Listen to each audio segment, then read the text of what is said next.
राज्यों ने भी प्रस्ताव दिया और उसी को स्वीकार करते हुए आदरणीय राहुल गांधी जी ने ये भारत जोड़ो न्याय यात्रा की। इस भारत जोड़ो पहला जो हमारा था वो भारत जोड़ो था, लेकिन इसमें न्याय यात्रा शब्द शामिल है। तो ये न्याय यात्रा इस शब्द का हम लोगों को क्यों आवश्यकता पड़ा, इस न्याय यात्रा का अर्थ क्या है, ये जानना बहुत जरूरी है। क्योंकि आपसे भी कल कोई पूछ देंगे कि भाई न्याय यात्रा क्यों आप निकाल रहे हैं, आपको क्या चीज का न्याय चाहिए, आपके साथ क्या अन्याय हुआ है, आपके साथ में क्या अन्याय हुआ कि आपके नेता को ये न्याय यात्रा करनी पड़ी। आप लोगों ने पिछले कई दिनों से, कई वर्षों से, हम कहे 2014 से आप लोग लगातार देख रहे हैं किस तरह से हर वर्ग के लोगों को परेशान किया जाए, चाहे वो युवा वर्ग हो, चाहे वो किसान हो। आप लोगों ने किसानों का बड़ा आंदोलन भी देखा है, इस देश ने देखा है किस तरह से किसानों के साथ में अन्याय हुआ। लोग सवाल करने गए तो उन लोगों के साथ में किस तरह का बर्ताव हुआ। कई हमारे किसान शहीद हो, कई युवाओं को वो कॉलेज में अगर है तो वहाँ पर अपने पढ़ाई को लेकर के या अपनी बेरोजगारी को लेकर भी आवाज उठा रहे तो उनके ऊपर भी लाठियां बरसाई जा रही है।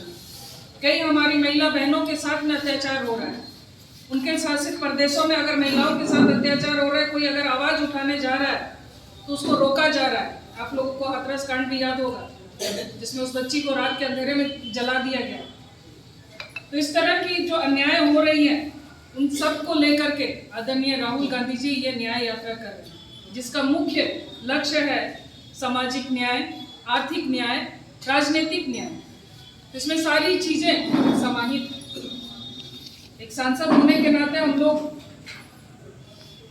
संसद भवन में कई बार बातों को रखने का हम लोगों ने प्रयास किया, हमारे नेता ने भी कई बार कहने का प्रयास किया, लेकिन किसी न किसी कारणवश सेशन को चलने नहीं दिया जाता और उसका इल्जाम विपक्ष पर लगा दिया जाता है, क्योंकि विपक्ष नहीं चलाने देता। भाई हम सवाल पूछना चाह रहे हैं तो आप हमारे ऊपर ही इल्जाम लगा दे रहे हैं। क्या हम सवाल नहीं पूछ सकते?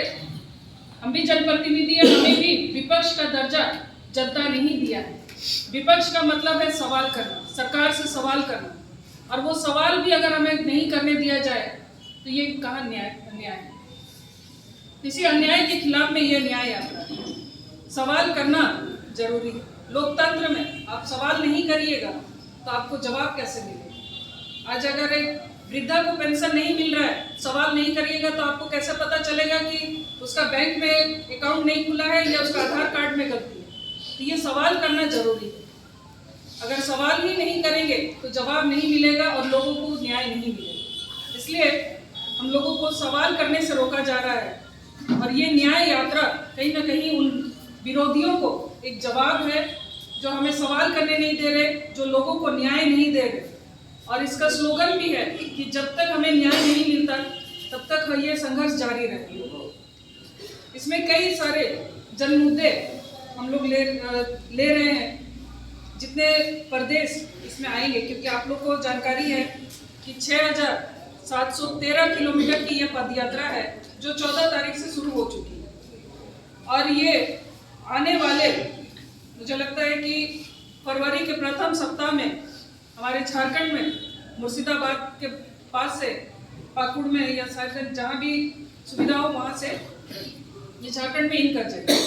उसके बाद हम लोगों की ये जिम्मेदारी बनती है कि हम लोग यहाँ के मुद्दों को, जो यहाँ के जनहित के मुद्दे हैं, झारखंड के, हमारे सिंहभूम के जो जनहित के मुद्दे हैं, उनको हम लोग आदरणीय राहुल गांधी जी के सामने, उनके समक्ष हम लोग प्रस्तुत करें।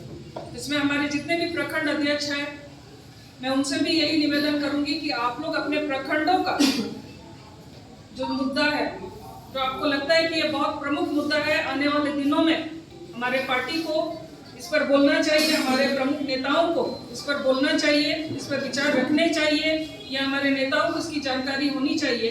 तो वैसे मुद्दों को भी आप लोग इसमें दें, न सिर्फ हमारे प्रखंड अध्यक्ष बल्कि हमारे जितने भी बुद्धिजीवी हैं, मैं उनसे भी चाहूँगी कि आप लोग भी उन मुद्दों को जल्द से जल्द, यहाँ हमारा कंट्रोल रूम बनेगा तो उस कंट्रोल रूम में आप लोग सभी देंगे।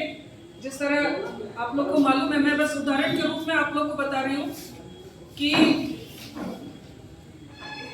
हम लोगों का